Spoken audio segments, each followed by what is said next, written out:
जय हिंद दोस्तों, ज्ञान सागर सिविल एकेडमी में आप सबका स्वागत। पहले मैं एक अनाउंसमेंट कर दूं कि हम लगभग कंप्लीट करने वाले हैं UP PCS mains GS paper 6 के सारे सिलेबस को। 2 या 3 टॉपिक्स रह गए हैं। एक आपका ट्रिपल पी, दूसरा साइंस एंड टेक्नोलॉजी। इन दोनों टॉपिक्स को आप लोग खुद कर लेंगे। बाकी सारे टॉपिक्स को सिस्टमैटिक वे में, ऑर्गेनाइज्ड वे में हमने कंप्लीट कर दिया। आज हम डिस्कस करते हैं क्लाइमेट चेंज के बारे में। ये एक इम्पॉर्टेंट टॉपिक है। इस पे 3 प्रकार के क्वेश्चन बन सकते हैं। एक आपका क्लाइमेट चेंज के संबंध में एविडेंसेस प्रेजेंट करिए।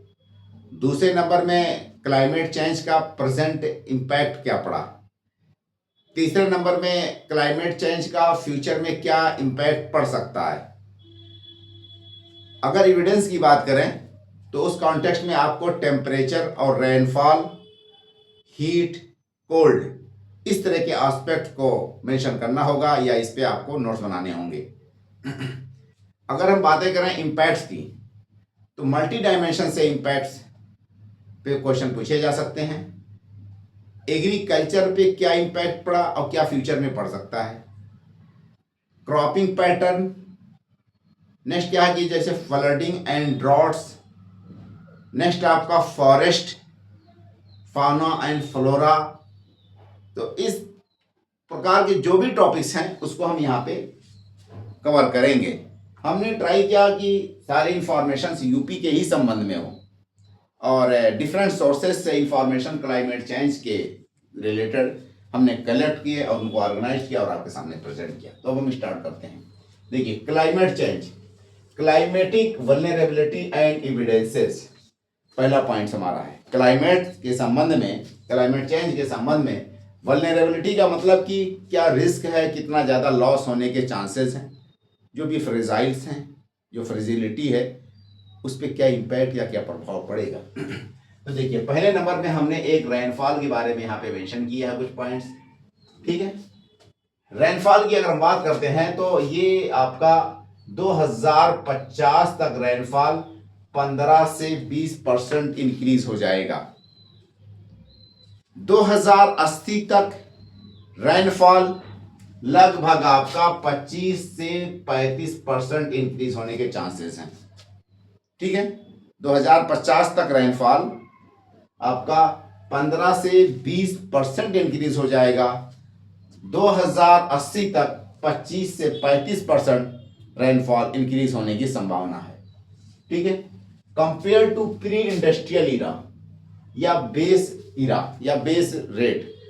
प्री इंडस्ट्रियल इरा का मतलब कि 1860-70 से लेकर के 1901, इस पार्टिकुलर पीरियड को प्री इंडस्ट्रियल इरा कहते हैं। यानी जब इंडस्ट्रीज डेवलप नहीं हो पाई थी, जब वातावरण, इन्वायरमेंट, क्लाइमेट, एटमॉस्फेयर बहुत ही फ्रेश और प्योर हुआ करता था। एंथ्रोपोजेनिक फैक्टर उतना ज़्यादा एक्टिव नहीं थे, वह इतना इन्फ्लुएंशियल नहीं थे जो नेचर के सिस्टम को डिस्टर्ब या डिस्ट्रॉय कर रहे हैं। तो इसीलिए उसको बेस ईयर के तौर पे या बेस रेट जो है आपका प्री इंडस्ट्रियल इरा को कैलकुलेट करते हैं। तो उसके कंपैरिजन में हमारा जो रेनफॉल है 2050 तक लगभग 15 से 20% वृद्धि हो जाएगी और वही आपका 2080 तक 25 से 35% चांसेस हैं, प्रोबेबिलिटी है कि रेनफॉल में वृद्धि हो जाए वर्षा में। अगर हम टेम्परेचर की बात करते हैं तो maximum temperature is expected to increase from 1.8% to 2.1% during the same period. और इसी पीरियड में हमारे पास यानी 2050 तक लगभग 1.8 सेंटीग्रेड और 2080 तक 2.1 सेंटीग्रेड टेम्परेचर इंक्रीज हो जाएगी, जिसको हम कैलकुलेट कर रहे हैं base rate. Base rate year का मतलब वही pre industrial era. All the districts of Bundelkhand and Vindhyachal river regions are highly vulnerable to climate change. देखिए, क्लाइमेट चेंज के पॉइंट ऑफ व्यू से अगर हम देखते हैं रीजन वाइज उत्तर प्रदेश में, तो उत्तर प्रदेश के कौन कौन से डिस्ट्रिक्ट्स क्लाइमेट चेंज से ज़्यादा प्रभावित होंगे, उसका इम्पैक्ट ज़्यादा पड़ेगा। उनमें नंबर 1 पे हमने मेंशन किया बुंदेलखंड का क्षेत्र, दूसरे नंबर पे विंध्याचल का क्षेत्र। ये दोनों क्लाइमेट चेंज से बहुत ज़्यादा प्रभावित होने वाले हैं।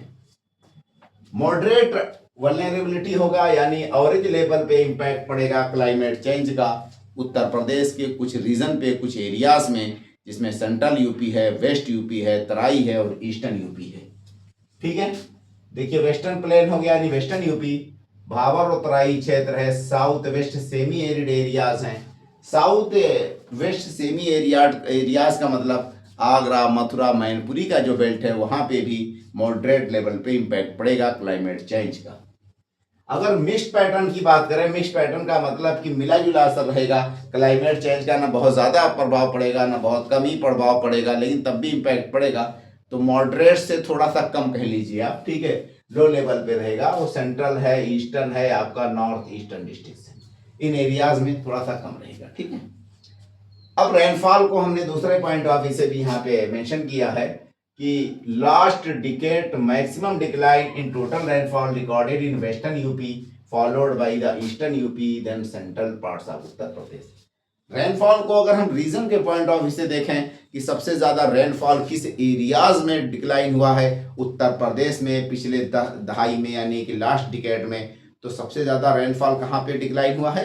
आपका वेस्टर्न यूपी में रिकॉर्ड किया गया, यानी कि कम हुआ रेनफॉल। जितना एवरेज हुआ करता था पहले उसके कंपेयर में लास्ट की डिकेड में रेनफॉल सबसे ज़्यादा डिक्लाइन कहाँ पे हुआ? वेस्ट यूपी में। उसके बाद फिर आपका ईस्टर्न यूपी में भी डिक्लाइन हुआ, बट उसके बाद सेकंड स्थान पे, थर्ड स्थान पे आपका सेंट्रल यूपी में। ठीक है, तो रेनफॉल हमारे यहाँ जो पैटर्न है कि जितना रेनफॉल हुआ करता था उसके कंपेरिजन में वेस्टर्न यूपी में सबसे ज़्यादा डिक्लाइन हुआ पिछले दहाई में, पिछले 10 सालों में, उसके बाद ईस्टर्न यूपी में, उसके बाद आपका सेंट्रल यूपी में। बुंदेलखंड की अगर हम बात करते हैं तो फ्रीक्वेंसी ऑफ ड्रॉट्स बढ़ गई है, बट रेनफॉल का लेवल उस लेवल का डिक्लाइन नहीं हुआ जितना ड्रास्टिकली चेंजेस आपके वेस्टर्न यूपी में रिकॉर्ड्स किए गए थे, बट फ्रीक्वेंसी ऑफ ड्रॉट्स यहाँ पे बढ़ी है। ठीक है, तो drought prone regions but as compared to the less decline in rainfall. Rainfall decline तो कम हुआ, मान के चलिए ऑलरेडी यहाँ पे जब 70-80 सेंटीमीटर बारिश होती ही थी, बहुत होगा तो 5 सेंटीमीटर डिक्लाइन हो जाएगा, बट फ्रीक्वेंसी ऑफ ड्रॉट मतलब कि रेनफॉल ना हो, ठीक है, इस वाली कंडीशन यहाँ पे ज़्यादा सीवियर नोट की गई थी। नेक्स्ट पॉइंट क्या है कि वाटर के संबंध में हम बातें करेंगे आपका, फिर वाटर के बाद एयर के बारे में। यूपी के पॉइंट ऑफ व्यू से सारे इंफॉर्मेशन मैंने यहाँ पे कोट्स किए हैं कि उत्तर प्रदेश में जो वाटर की समस्या है वो क्लाइमेट चेंज उस पर कैसे प्रभाव डाल सकता है। उत्तर प्रदेश में जो एयर क्वालिटी है या एयर जो प्योर एयर है, फ्रेश एयर है, उस पर क्लाइमेट चेंज क्या प्रभाव डालेगा। नेक्स्ट आपका फॉरेस्ट बायोडाइवर्सिटी जो उत्तर प्रदेश का है उस पर क्लाइमेट चेंज का क्या प्रभाव पड़ेगा। यूपी की एग्रीकल्चर पे क्लाइमेट चेंज क्या प्रभाव डाल सकता है। और एक्सट्रीम वेदर इवेंट्स जो नोट किए गए थे, जैसे कि आपका हीट स्ट्रोक हो गया, कोल्ड वेव्स हो गया, लाइटिंग यानी कि थंडर स्टॉर्म्स हो गया, ड्रॉट्स हो गया, इस तरह की जो सीवियरिटी है इसकी किस लेवल पे बढ़ गई और उत्तर प्रदेश में कितने कैजुअलिटीज हुए, कितने डेथ हुए, वो सारे इंफॉर्मेशन हमने यहाँ पे मेंशन किए हैं। नेक्स्ट पॉइंट क्या है कि रेनफॉल को अगेन हमने मेंशन किया है और कुछ फर्दर एडिशनल इंफॉर्मेशन यहाँ पे हैं। नेक्स्ट आपका ग्रीन हाउस गैसेस, उसका जो इमिशन है यानी कि जो आपका पॉल्यूशन और क्लाइमेट चेंज का कारण है, उसके कुछ इंफॉर्मेशन को हमने यहाँ पे मेंशन किए हैं। देखिए नेक्स्ट पॉइंट हमारा वाटर है। Rapid Himalayan glacier melting, Himalaya का ग्लेशियर बहुत ही फास्ट पिघल रहा है, जिसके कारण इनिशियली हम क्या देखेंगे, जो प्लेन एरियाज की रिवर्स हैं उनमें वाटर लेवल या उसका वाटर सरफेस का वाटर ऊंचा हो जाएगा, बढ़ जाएगा, बट बाद के दिनों में वो रिवर्स ड्राई हो जाएंगी। ठीक है, उसी पॉइंट्स मैंने मेंशन किया है कि initially will increase Ganges flow. Ganges से तात्पर्य आपके जितनी भी रिवर्स हमारे गंगा या उसकी सारे ट्रिब्यूटरीज हैं वो सारी इंक्लूड्स होंगे। तो स्टार्टिंग के टाइम पे गंगा का फ्लो बढ़ जाएगा आइस मेल्ट होने के कारण गर्मियों के दिनों में। Later water scarcity problem will rise in Gangetic plain, बाद के दिनों में वाटर की समस्या हमारे यहाँ बढ़ेगी। पहले तो वाटर सर्ज होगा यानी वाटर का लेवल बढ़ेगा क्योंकि आइस मेल्ट होगा। बाद के दिनों में यानी आने वाले समय में जब आइस जो परमानेंट आइस है वो जो मेल्ट हो चुका होगा तो हमारे यहाँ वाटर स्केर्सिटी हो जाएगी, क्योंकि रिवर का फ्लो कम हो जाएगा। स्टडी ऑफ 2021 का कोई सर्वे है, एक स्टडी है, उसको मैंने यहाँ पे मेंशन किया। Melting snow and glacier will swell Indus, Ganges and Brahmaputra rivers and change seasonal flow patterns of rivers that will affect farming, livelihoods and hydropower sector. जब स्नो और आइस मेल्टिंग बढ़ेगा तो रिवर सर्ज होगा। कौन सी river surge होंगे? मतलब river का पानी बढ़ जाएगा। जैसे आपका गंगा रिवर है, ब्रह्मपुत्र है, इंडस रिवर, ये तीनों हिमालयन रिवर्स है और बाकी सारी रिवर्स इन्हीं की ट्रिब्यूटरीज हैं। तो इनका वाटर टेबल या वाटर लेवल सरफेस का बढ़ जाएगा, जिसके कारण क्या होगा कि सीजनल पैटर्न भी रिवर के फ्लो का बदल जाएगा। ठीक है, एक तो सीजनल पैटर्न बदल जाएगा, यानी कि बाढ़ या तो पहले आएगी या तो बाद में आएगा, या तो ड्राई रहने लगेंगी रिवर, इस तरह की कंडीशन सब क्रिएट होंगी। वो ह्यूमन लाइफ पे कितना ज्यादा प्रभाव पड़ेगा उसको देखिए आप। फार्मिंग जो है हमारी, इस पे बहुत हद तक बहुत सारी रिवर्स निकलती है हिमालय की, उन पे निर्भर है, उस पर प्रभाव पड़ेगा। लाइवलीहुड्स पे हमारा डायरेक्टली प्रभाव पड़ेगा, ड्रिंकिंग वाटर की समस्या को हम फेस करेंगे। उसके बाद हाइड्रो पावर, बहुत सारे जो हाइड्रो इलेक्ट्रिसिटी पावर हैं बनाए गए हैं, हाइडल प्लांट्स लगाए गए हैं रिवर्स पे। जो रिवर का फ्लो स्टार्टिंग में ज़्यादा हो जाएगा तो प्लांट्स या तो बह जाएंगे, बाद में कम हो जाएगा, तो सब चीज़ें डिस्टर्ब होंगी या डिस्ट्रॉय हो जाएंगी। ग्राउंड वाटर्स को हमने दूसरे पॉइंट ऑफ व्यू से कुछ मेंशन किया है। ग्राउंड वाटर का मतलब कि अंडरग्राउंड वाटर, ये आपका हाई सीवियरिटी में आता है। उत्तर प्रदेश के पॉइंट ऑफ व्यू से अगर हम बातें करें तो ग्राउंड वाटर उत्तर प्रदेश का हाई सीवियरिटी रिस्क जोन में आएगा। ठीक है, वाटर कंटेमिनेशन हमारे यहाँ हाल के दिनों में बढ़ा है और पुअर सैनिटेशन ये मेजर प्रॉब्लम्स हैं। फ्लोराइड्स लेवल की अगर हम बातें करें तो WHO का जो नॉर्म्स है उसके अनुसार हमारे यहाँ फ्लोराइड लेवल 11 डिस्ट्रिक्ट में बढ़ गई है। 11 डिस्ट्रिक्ट में लिमिट से ज़्यादा है। फ्लोराइड लेवल उत्तर प्रदेश के 11 डिस्ट्रिक्ट में WHO नॉर्म्स के अनुसार उस लिमिट से ज़्यादा है। ठीक है, नेक्स्ट क्या है कि नाइट्रेट लेवल की अगर बातें करें तो WHO का जो नॉर्म्स है उसकी लिमिट निर्धारित है, उससे 8 डिस्ट्रिक्ट में हमारे यहाँ ज़्यादा लिमिट है, एक्सीड हो जा रही है। ठीक है, नाइट्रेट का लेवल। आयरन के लेवल की बात करें तो वो WHO की जो लिमिट है आयरन क्वांटिटी पानी में होनी चाहिए जितनी, उसके कंपेरिजन में 11 डिस्ट्रिक्ट में आयरन की क्वांटिटी हमारे यहाँ ज़्यादा है। यूज ऑफ फर्टिलाइजर काजेस क्या मैंने मेंशन किया कि हमने हाल के दिनों में फर्टिलाइजर, पेस्टिसाइड उसका यूज बढ़ा दिया है स्टेट में, यानी उत्तर प्रदेश में। ये आपका सिंबल है इंक्रीज का, ये क्या है ऊपर की तरफ इंक्रीज का सिंबल है। ठीक है, तो कॉजेज में हमने मेंशन किया use of fertiliser and pesticide in district increased. Districts में पेस्टिसाइड और आपका फर्टिलाइजर इंक्रीज हुआ। एग्री रन ऑफ, इसके यूज करने से सारा का सारा पानी या तो एग्रीकल्चर का बह जा रहा है या पेनिट्रेट कर जा रहा है। फाइनली वाटर आपका पॉल्यूट होता है। पुअर सीवेज एंड सैनिटेशन की समस्याएं हमारे यहाँ बढ़ी हैं। इनएफिशिएंट मैनेजमेंट प्रैक्टिसेस, ये फैक्टर्स हैं जिसके कारण ग्राउंड वाटर पॉल्यूट हुआ है या हो रहा है। सरफेस वाटर पॉल्यूशन की अगर हम बात करें तो सरफेस वाटर पॉल्यूशन में हमारे यहाँ जो सीवियरिटी का लेवल है वो मीडियम सीवियरिटी लेवल है, यानी कि सीवियर है बट मीडियम लेवल का सीवियर है सरफेस वाटर की समस्या। वाटर क्वालिटी इंडेक्स के अनुसार सेलेक्टेड लोकेशंस में उत्तर प्रदेश में 0 से 50 यूनिट्स ही हमारे यहाँ मतलब की लेवल है जो कि पुअर टू फेयर क्वालिटी में आता है वाटर। ये इसका क्या कहते हैं आपका सरफेस वाटर। ठीक है, वाटर क्वालिटी इंडेक्स के अनुसार 0 से 50 यूनिट्स पे ही हमारे यहाँ का वाटर का क्वालिटी रहता है। Not fit for direct contact, उन वाटर को हम डायरेक्टली टच नहीं कर सकते, पीना तो दूर की बात है।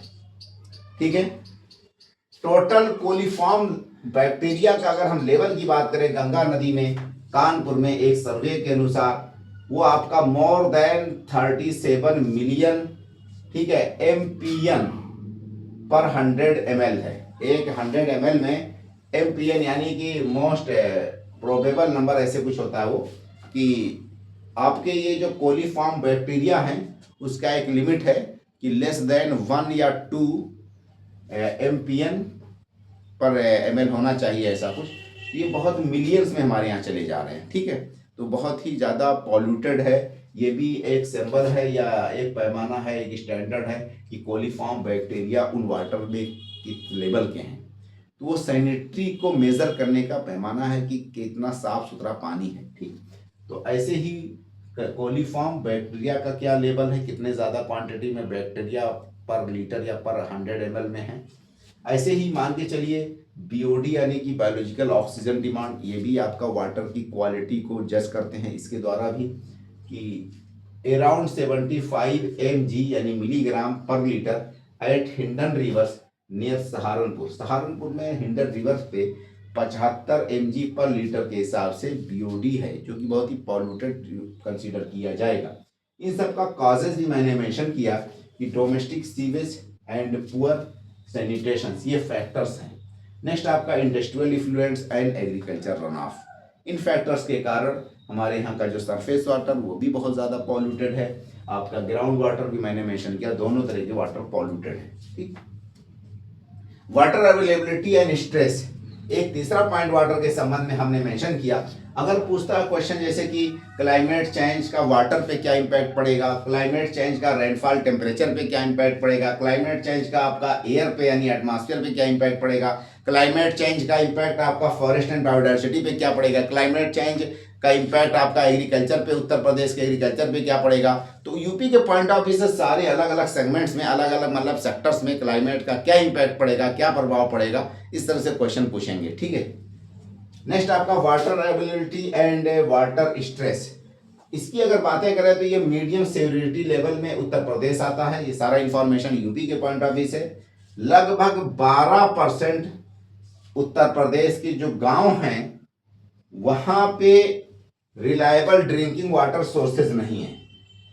कितने गांव हैं?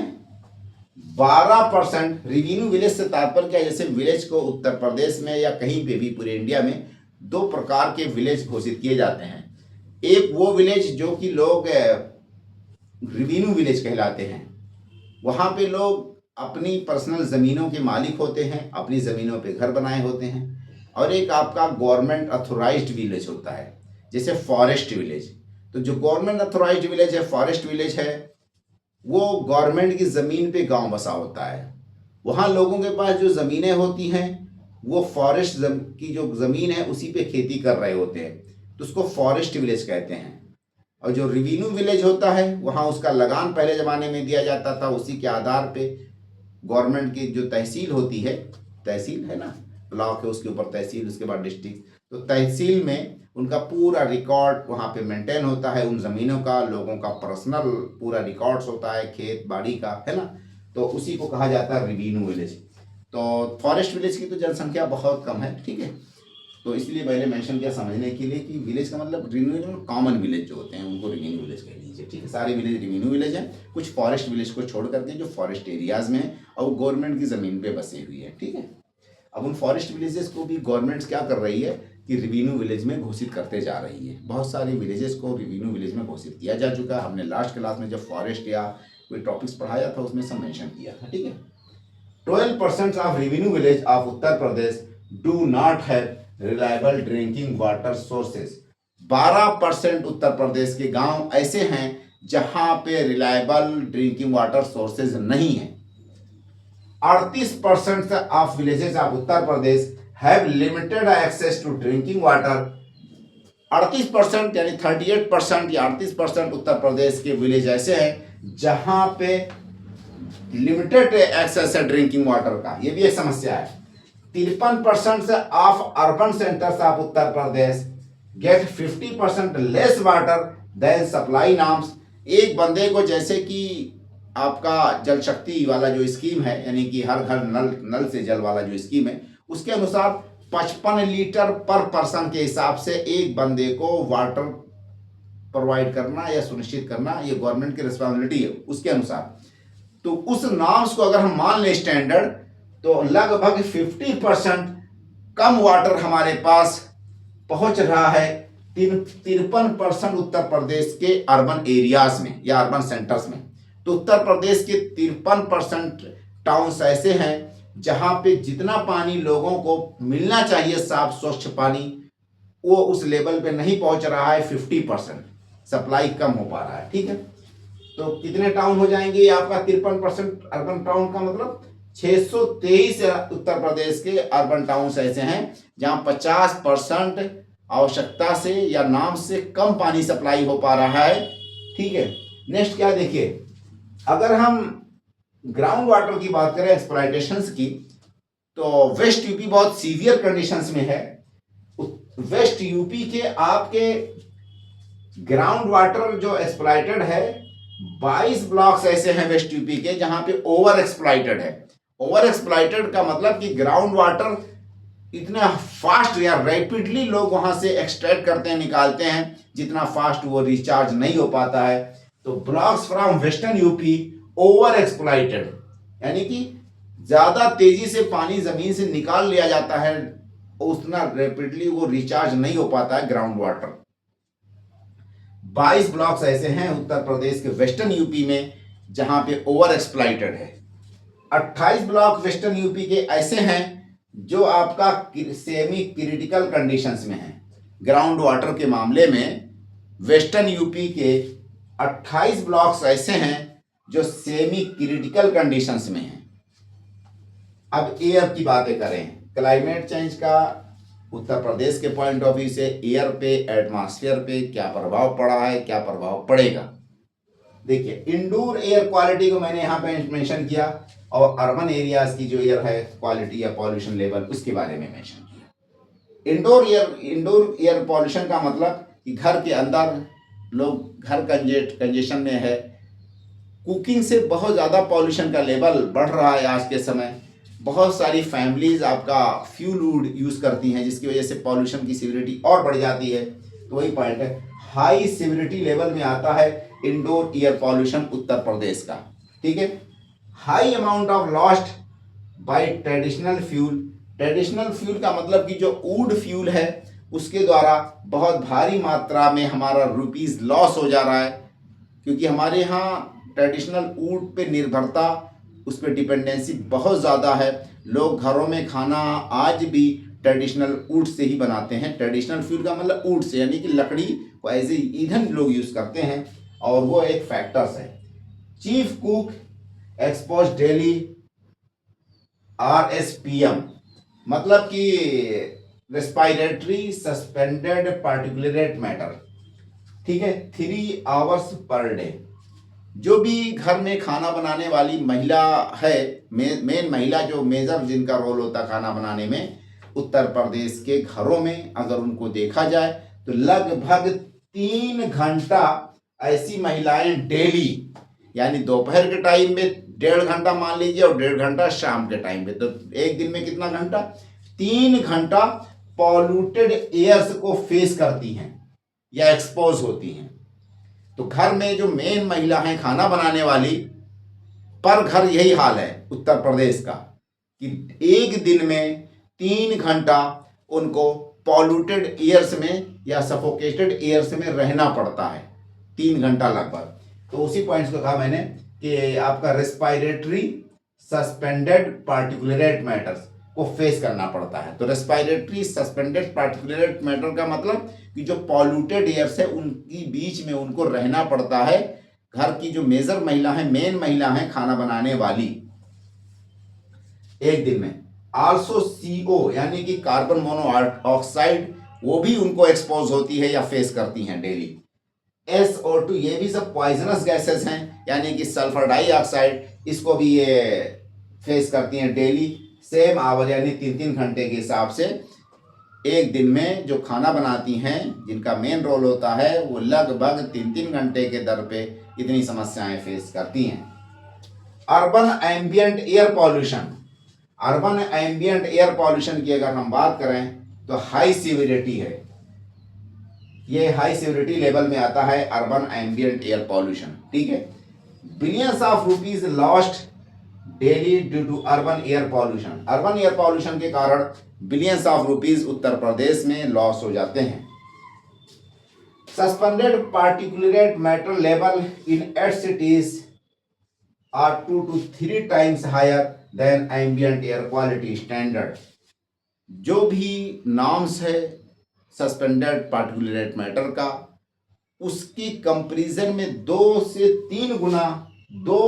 लेकर के 3 गुना 2 to 3 टाइम्स, मतलब 2 से लेकर के 3 गुना ज्यादा लिमिट क्रॉस कर जा रहा है। आपके 8 सिटीज हैं ऐसे उत्तर प्रदेश के, जहां एसपीएम लेवल 8 सिटीज में, यानी 8 सिटीज उत्तर प्रदेश के ऐसे हैं जहां एसपीएम लेवल का मतलब सस्पेंडेड पार्टिकुलेट मैटर का लेवल स्तर 2-3 गुना ज्यादा क्रॉस कर जा रहा है, जो कि हेल्थ के लिए, रेस्पिरेशन के लिए बहुत ही हार्मफुल है। ठीक है। Highly air pollution in industrialised districts, जो भी इंडस्ट्रियलाइज्ड डिस्ट्रिक्ट्स हैं उत्तर प्रदेश के, वहां पे पॉल्यूशन का लेवल बहुत ज्यादा है। जैसे आपका नोएडा हो गया, गाजियाबाद हो गया, मुरादाबाद हो गया, आपका सोनभद्रा डिस्ट्रिक्ट हो गया, आपका रायबरेली हो गया, जो भी इंडस्ट्रियल मतलब टाउन्स हैं या सेंटर्स हैं, वहाँ पे बहुत ज़्यादा पॉल्यूशन का लेवल है। और वो हमने लास्ट क्लास में भी कुछ पॉइंट मेंशन किए थे। नेक्स्ट आपका देखिए फॉरेस्ट एंड बायोडाइवर्सिटी लॉस की अगर हम बात करते हैं तो हाई सिविरिटी में ये आएगा, हाई सिविरिटी वल्नरेबिलिटी लेवल में आएगा आपका फॉरेस्ट एंड बायोडाइवर्सिटी। ठीक है, यानी कि यहाँ बहुत ही सीवियर कंडीशन है बायोडाइवर्सिटी लॉस का या फॉरेस्ट लॉस का। नेक्स्ट पॉइंट क्या देखिए, कुछ हमने वहाँ की जो उत्तर प्रदेश के जो टैक्सा है आपका जेनरस, ठीक है, आप जो किस ग्रुप है टैक्सा है ना, ये जो किंगडम होता है उस किंगडम के बारे में मेंशन किया कि उसका क्या लेवल है, बायोडाइवर्सिटी का रिचनेस जो है उसके बारे में मेंशन, कि फैमिली कितनी है और जनरा कितना है, टैक्सा क्या है। तो टोटल उत्तर प्रदेश में अगर प्लांट्स की बात करें तो 10 प्लांट टैक्सा जो है उत्तर प्रदेश में है। मेजर जो है 10 प्लांट टैक्सा है बिलोंगिंग टू 8 जनरा, जो कि 8 जनरा से बिलोंग करते हैं, एंड 6 फैमिलीज, और 6 फैमिली पे वो आधारित हैं।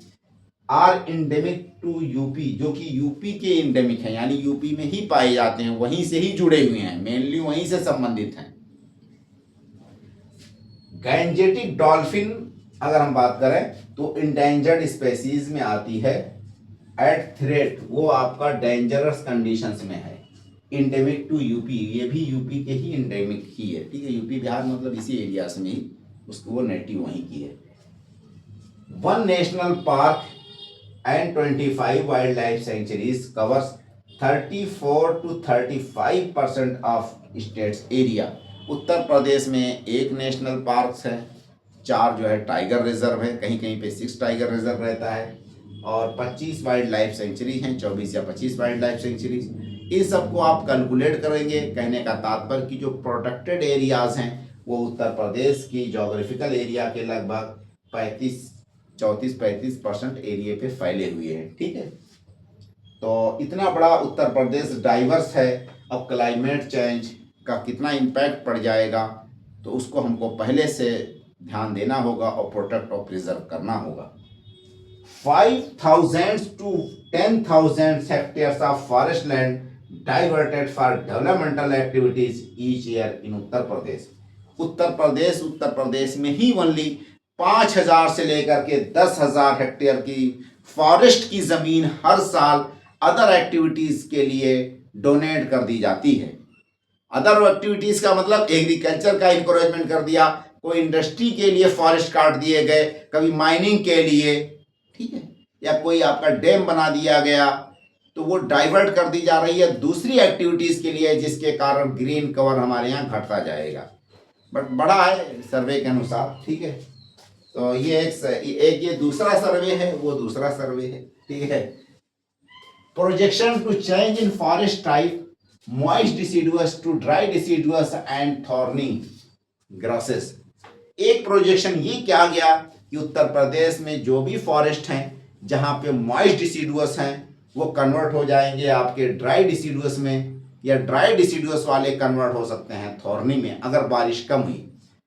अगर बारिश ज्यादा हो जाती है तो उसी का रिवर्स हो जाएगा, यानी कि क्लाइमेट चेंज के कारण अगर बारिश या रेनफॉल की क्वांटिटी बढ़ी आने वाले सालों में तो जो आपका मॉइस्ट डिसीडुअस फॉरेस्ट है वो आपका इक्वेटोरियल रेन फॉरेस्ट में कन्वर्ट हो जाएगा।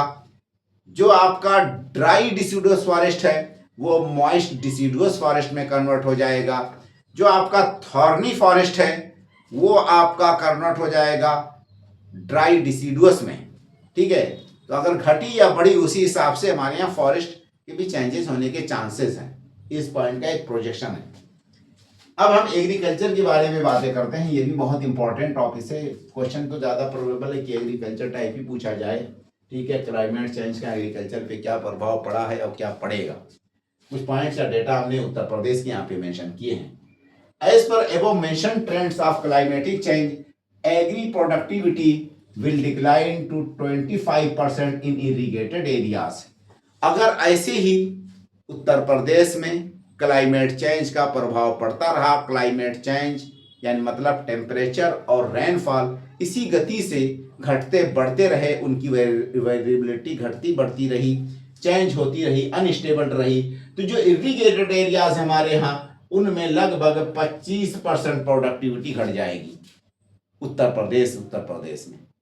अगर इसी दर पे क्लाइमेट चेंज होता रहा तो आने वाले दिनों में इरिगेटेड एरियाज में यानी जहाँ सिंचाई से खेती होती है वहाँ 25% प्रोडक्टिविटी घट जाएगी। ऐसे जहाँ पे बारिश के पानी से खेती होती है उन एरियाज में लगभग 50% प्रोडक्टिविटी घटेगी। तो बारिश वाले या बारिश के पानी से जहाँ सिंचाई होती है या बारिश के पानी से जहाँ खेती होती है वहाँ पे 50% प्रोडक्टिविटी घटेगी। और जहाँ पे इरिगेशन से यानी आर्टिफिशियल इरिगेशन से सिंचाई होती है वहाँ पे आपका 25% प्रोडक्टिविटी घट जाएगी एग्रीकल्चर की। तो 50% कहाँ है? रेन फेड कल्टीवेटेड एरियाज में। और इरिगेटेड एरियाज यानी आर्टिफिशियल इरिगेटेड एरियाज में कितना?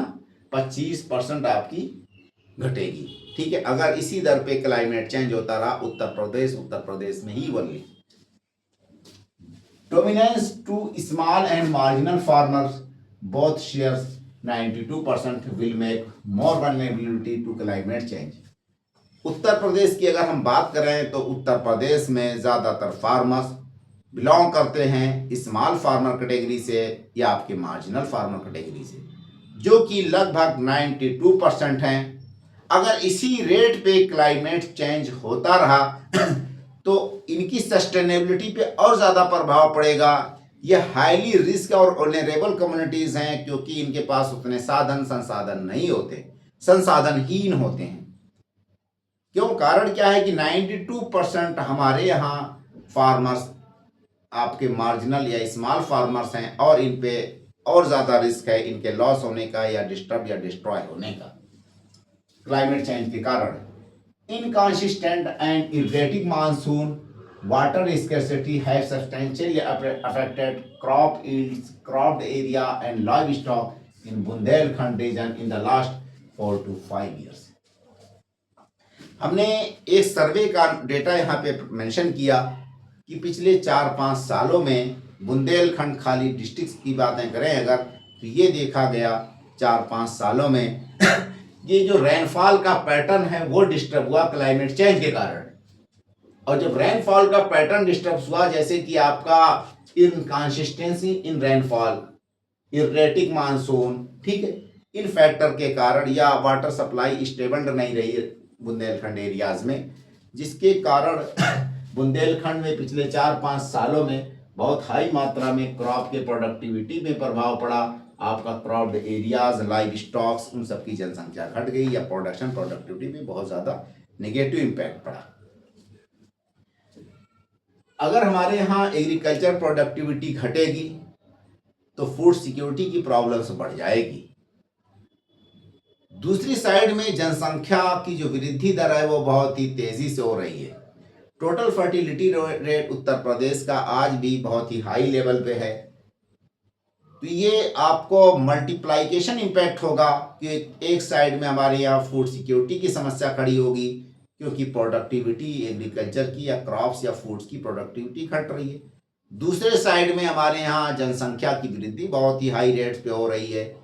और इसी समस्या को मैंने यहाँ पे कुछ ऐसे मेंशन किया कि पॉपुलेशन अगर इंक्रीज होता जा रहा है बहुत ही रैपिडली, या पॉपुलेशन एक्सप्लोजन की समस्या को हम ऑलरेडी फेस कर ही रहे थे, इश्यूज ऑफ फूड सिक्योरिटी हमारे यहाँ और ज़्यादा बढ़ जाएगी। ठीक है, वजह क्या है कि क्लाइमेट चेंज के कारण एग्रीकल्चर प्रोडक्टिविटी पे प्रभाव पड़ेगा, और ऑलरेडी जनसंख्या की समस्या तो को हम जूझ ही रहे थे, उसको फेस कर ही रहे थे, तो फूड सिक्योरिटी की जो समस्या है वो उसका मल्टीप्लाइकेशन हो जाएगा, वो और ज़्यादा बढ़ जाएगी।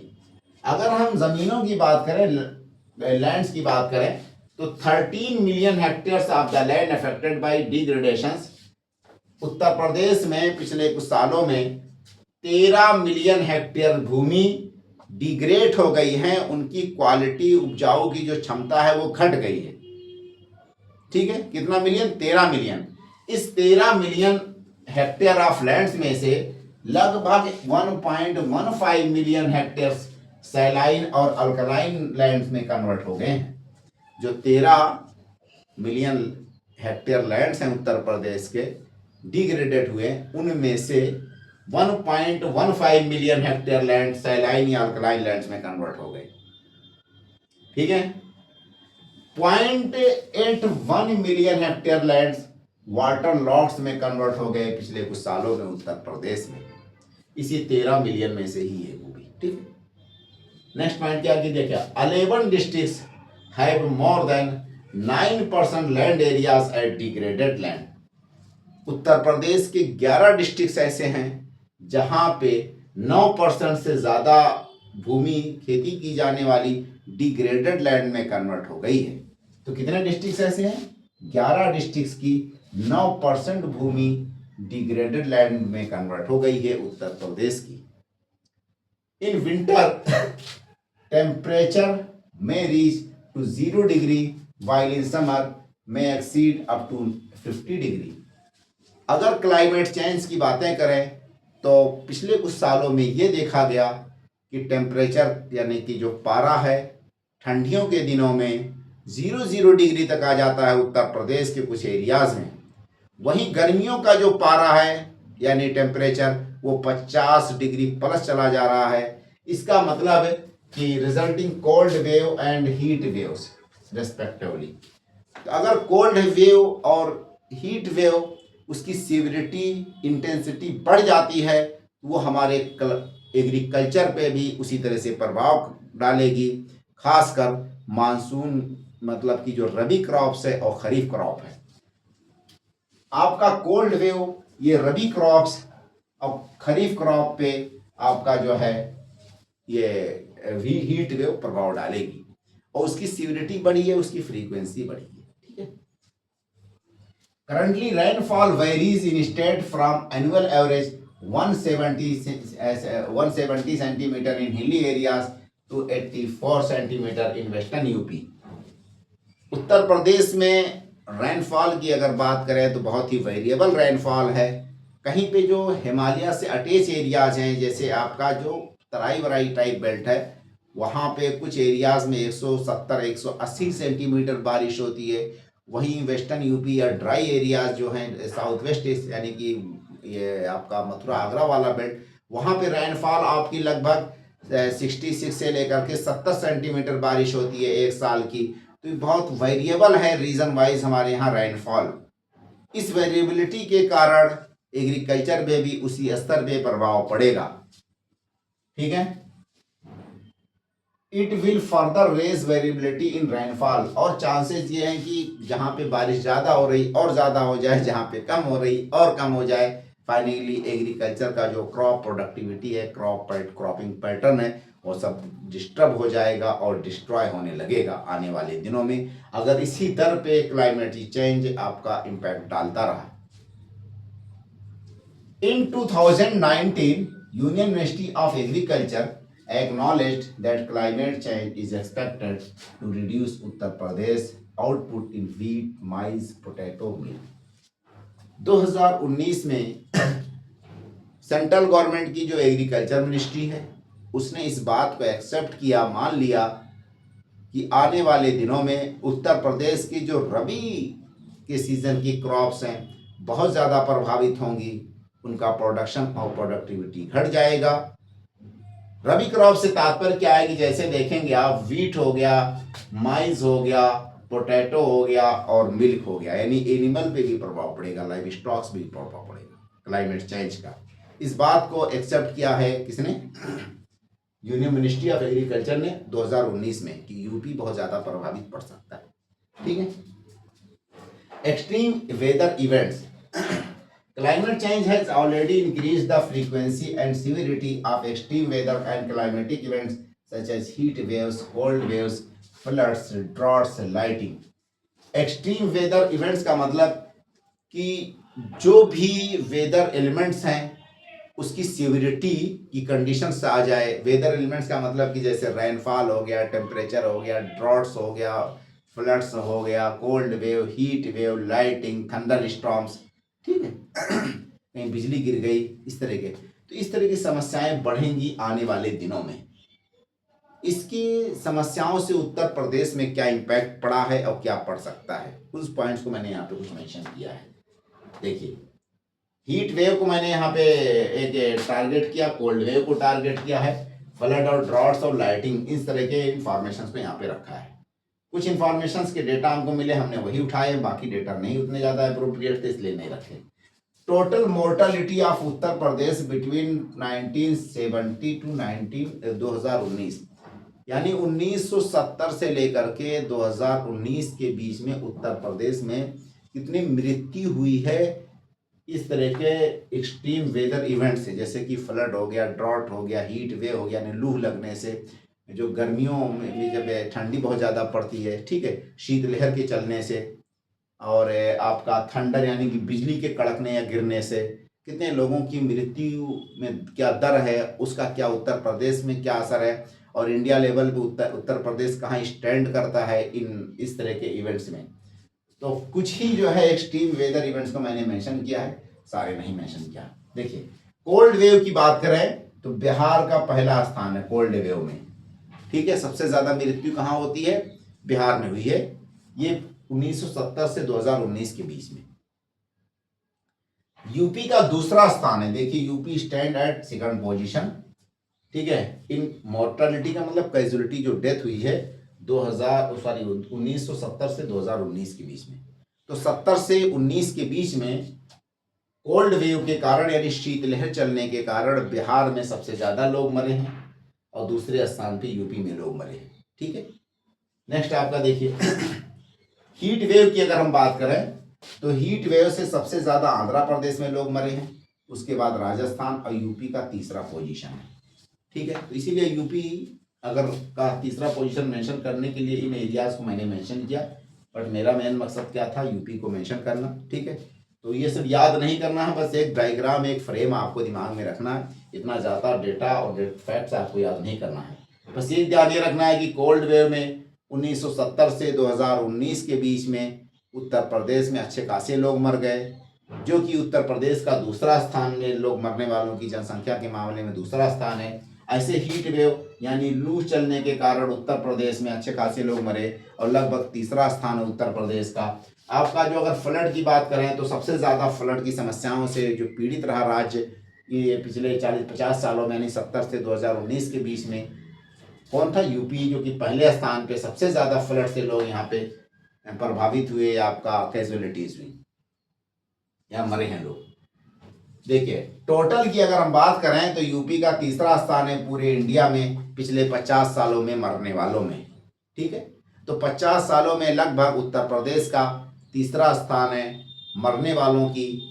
ये जो एक्सट्रीम वेदर इवेंट्स हैं, जैसे कि आपका फ्लड हो गया, ड्रॉट्स हो गया, आपका बाढ़ हो गया, या आपका कोल्ड वेव और हीट वेव, जो भी है, लू और ये बिजली कड़कना, इस तरह के सारे इंक्लूड्स हो जाएंगे एक्सट्रीम वेदर में। तो इन सारी समस्याओं में उत्तर प्रदेश में पूरे भारत में मरने वालों की जनसंख्या तीसरे स्थान पे है उत्तर प्रदेश पिछले 50 सालों में, ठीक है।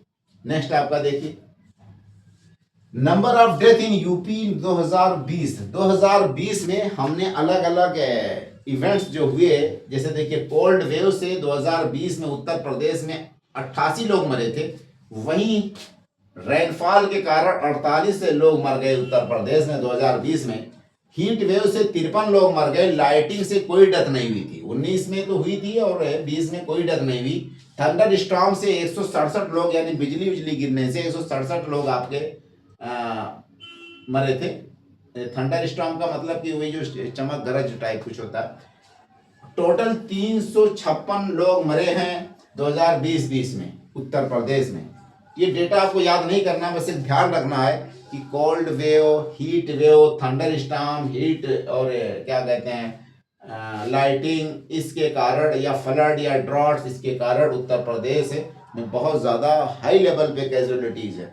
2020 में 356 लोग मर गए थे, बताइए। Variability of rainfall in Uttar Pradesh. Uttar Pradesh में रेनफॉल की जो वेरिएबिलिटी है वो पॉइंट किससे संबंधित है? एग्रीकल्चर से संबंधित है, इसीलिए मैंने इसको और कुछ इन्फॉर्मेशन मिला वो भी मेंशन किया। Quantum of total rainfall was increased by 10% from normal rainfall during the decade 81 से 90। देखिए 81 से लेकर के 90 तक हम चलते हैं पहले, फिर 90 से लेकर के ऑनवर्ड्स आगे तक चलेंगे। हमारे पास डेटा जो टोटल है वो आपका यहाँ तक है, 2010 तक है, ठीक है। तो 81 से लेकर के 2010 तक का हमें डेटा मिला। उस आधार पे हम क्या देखते हैं कि 81 से 90 के बीच में ये जो दहाई है इसमें आपका रेनफॉल इंक्रीज हुआ है यूपी में। 90 के बाद आने वाले 2 दहाइयों में, यानी कि 90 से लेकर के 2000 और 2000 से लेकर के 2010, इन दोनों दहाइयों में हमारे यहाँ रेनफॉल कम हुआ है। तो पहले इंक्रीज हुआ है देन डिक्रीज हुआ है। तो 80 से 90 के बीच में रेनफॉल इंक्रीज हुआ यूपी में, ठीक है। और 90 से लेकर के 2010 तक, यानी इस 2 दहाई में 90 से 10 तक के बीच का जो दहाई है, इन दोनों दहाइयों में, डिकेड्स में, हमारे यहाँ रेनफॉल डिक्रीज हुआ है। उसी पॉइंट्स को मैंने मेंशन किया कि quantum of total rainfall was increased by 10% from normal rainfall during the decade 81 से 90। 81 से 90 की अगर हम बातें करें तो हमारे पास रेनफॉल क्या है, पहले नंबर पे तो इंक्रीज हो गया। कितना परसेंट इंक्रीज हो रहा है? 10% इंक्रीज हो गया, भारी मात्रा है। While it again decreased for 2 decades, यानी कि 90 से लेकर के 2000 के बीच में आपका 3% डिक्रीज होता है लगभग, और 2001 से लेकर 2010 के बीच में 8% डिक्रीज होता है। टोटल 5% मान लें तो डिक्रीज हुआ। तो पहले इंक्रीज हुआ 10% 90 तक, 80-90 के बीच में, और 90 से लेकर के 2010 के बीच, यानी 2 दहाइयों में क्या है, डिक्रीज हो गया रेनफॉल। इसका डायरेक्टली इम्पैक्ट पड़ेगा आपका एग्रीकल्चर के प्रोडक्शन पे, प्रोडक्टिविटी पे, क्रॉप्स पे, लाइव स्टॉक्स पे, मिल्क प्रोडक्शन पे, इन सब पे, और फाइनली जीडीपी पे और लोगों की इनकम पे, फूड सिक्योरिटी पे, ठीक है।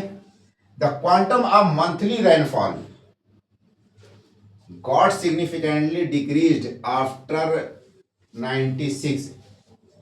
96 के बाद जून और सितंबर के बीच में जो मानसून रेन का सीजन होता है, रेनफॉल बहुत ज्यादा डिक्रीज हुआ है, ठीक है।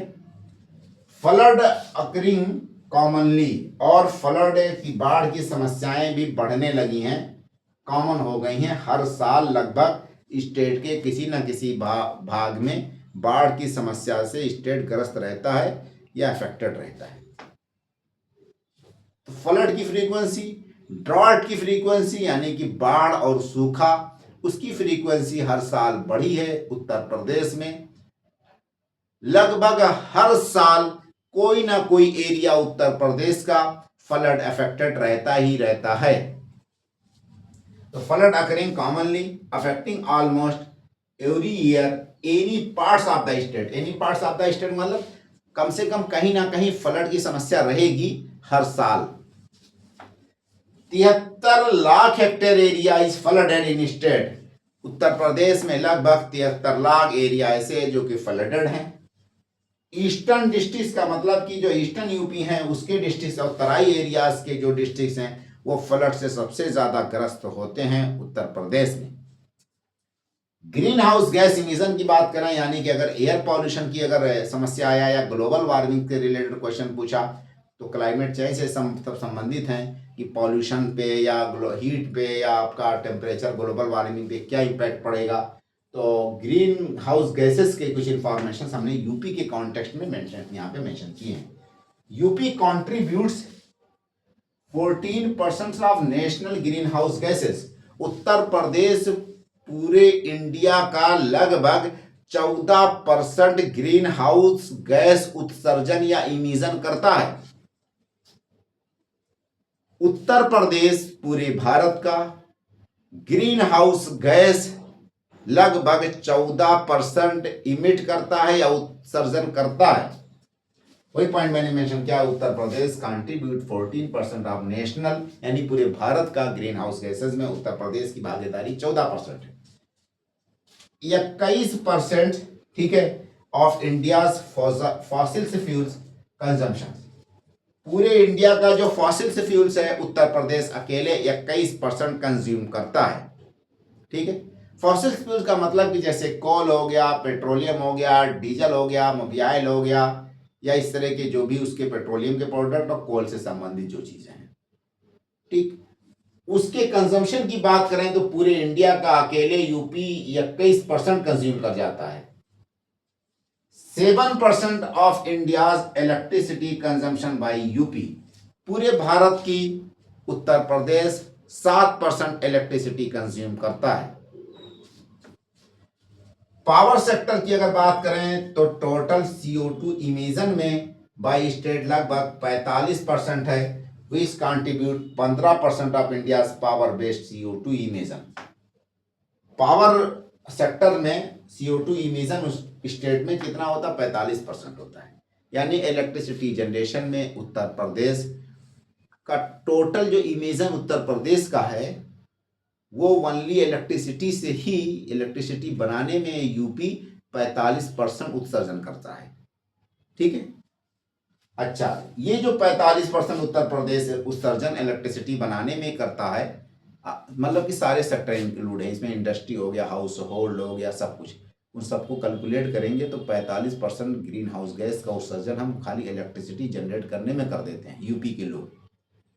ये आपका contribute 15% of India power based CO2 emission. पूरे भारत के लेवल पे अगर हम देखें तो इलेक्ट्रिसिटी जनरेट करने में पूरे भारत में CO2 का जो इमिशन दर है उसमें यूपी अकेले 15% करता है। तो पूरे भारत के इलेक्ट्रिसिटी जनरेशन में उत्तर प्रदेश CO2 इमिशन 15% करता है। ठीक है, पर कैपिटा इमिशन की अगर बात करें यूपी में 1.7 टन पर एनम। एक साल में एक आदमी ग्रीन हाउस गैस कह लीजिए या CO2 कहिए, मेनली CO2 ही मेजर होता है। उत्तर प्रदेश में एक बंदा एक साल में 1.7 टन कार्बन डाइऑक्साइड इमिशन करता है या उत्सर्जन करता है। एक साल में एक बंदा भारत स्तर पर 1.8 टन CO2 या कार्बन डाइऑक्साइड इमिशन करता है। तो इंडिया स्तर पे एक बंदा कितना इमिशन करता है एक साल में? 1.8 टन, और यूपी में 1.7 ton.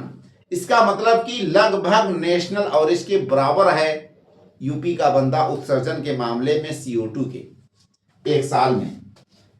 Sector specific UP ranks in green house gas emission across India. 2015 का डेटा ये हमें मिला। 2015 में Uttar Pradesh green house gas emission करने में पूरे भारत स्तर पे अलग अलग सेक्टर के पॉइंट ऑफ व्यू से किस स्थान पे खड़ा था। इलेक्ट्रिसिटी की बात करें तो हमने बताया कि 15% इलेक्ट्रिसिटी जनरेट करने में जो CO2 रिलीज हुआ था तो यूपी अकेले 15% करता है। एक पॉइंट तो मैंने यहाँ पे मेंशन कर दिया। ठीक है, अच्छा देखिए, इलेक्ट्रिसिटी जनरेशन में हाईएस्ट रैंक हो जाएगा इसलिए यूपी का पूरे भारत में। ठीक है, नंबर 1 पे, मतलब इलेक्ट्रिसिटी जनरेशन का मतलब कि इलेक्ट्रिसिटी प्रोडक्शन में नहीं है, इलेक्ट्रिसिटी जनरेशन में जो CO2 रिलीज हो रहा उसमें यूपी पहले स्थान पे है। तो इलेक्ट्रिसिटी जनरेशन में जो ग्रीन हाउस गैस या CO2 रिलीज हो रहा है उसमें यूपी का स्थान कौन सा है? पहले स्थान पे। इसका मतलब यूपी में ज्यादातर पावर प्लांट्स किसके हैं? थर्मल बेस्ड पावर प्लांट है, कोल बेस्ड पावर प्लांट है। Coal based thermal power plants UP में मैक्सिमम है। नेक्स्ट पॉइंट क्या है, रेजिडेंशियल सेक्टर की बात करें यानी हाउस होल्ड फैमिली लेवल पे, तो यूपी का स्थान CO2 के इमिशन के मामले में किस स्थान पे है, हाईएस्ट इमिशन करता है पूरे भारत में। घर के मामले में बात करें घर, तो यूपी सबसे हाईएस्ट स्थान है CO2 इमिशन में पूरे इंडिया में। ठीक है, तीसरे नंबर पे आपका कॉमर्शियल सेक्टर्स की अगर बात करें तो थर्ड हाईएस्ट कंट्रीब्यूटर है, तीसरे स्थान पे है। देखिए कॉमर्शियल वाला आपका क्या है कि तीसरे नंबर भी मैंने मेंशन किया और तीसरा स्थान भी है यूपी का। ठीक है, तो यूपी का कॉमर्शियल मामले में, कॉमर्शियल सेक्टर में ग्रीन हाउस गैस इमिशन करने में तीसरा स्थान है। एग्रीकल्चर की अगर बात करें तो यूपी का हाईएस्ट इमिशन होता है एग्रीकल्चर में। ट्रांसपोर्ट की बात करें तो यूपी का थर्ड हाईएस्ट इमिशन है पूरे इंडिया में। तो सेक्टर के पॉइंट ऑफ व्यू से अगर हम ट्रांसपोर्ट की बात करें ग्रीन हाउस गैस इमिशन में या CO2 इमिशन में, उत्तर प्रदेश का स्थान क्या है, तीसरा स्थान है। ये बेसिक इंफॉर्मेशन थे जो कि आपका क्लाइमेट्स के संबंध में थे। मल्टीपल डायमेंशन से क्वेश्चन भी पूछा है, पूछा भी जाएगा और पूछा जाता रहेगा, इसलिए हमने बेसिक इंफॉर्मेशन जो भी हमारे पास मिली हमको डिफरेंट साधन से, सोर्सेज से, वो हमने यहाँ पे इनपुट बना करके सिस्टमेटिक वे में, ऑर्गेनाइज्ड वे में आपके सामने प्रेजेंट किया। इसके बाद नेक्स्ट क्लास क्लाइमेट चेंज से रिलेटेड एक और होगी, जो जैसे नेशनल क्या कहते हैं एक्शन प्लान है क्लाइमेट चेंज का सेंट्रल गवर्नमेंट का, ऐसे स्टेट गवर्नमेंट का भी एक्शन प्लान क्लाइमेट चेंज पे है। ठीक है, तो उससे रिलेटेड हम एक क्लास और लेंगे, देन वो हमारी अगली क्लास होगी ये GS पेपर 6 की। उसके बाद हम वहीं पे एंड कर देंगे। 2 टॉपिक्स हम छोड़ रहे हैं, उसको आप लोग खुद कर सकते हैं। एक आपका PPP है और दूसरा आपका है ये science and technology GS paper 6 में। ठीक है, उसको आप भी कर सकते हैं खुद ही। यहीं पे एंड करते हैं। आप लोगों से रिक्वेस्ट है मेरे चैनल को लाइक और सब्सक्राइब करें। ओके भाई, ऑल द बेस्ट।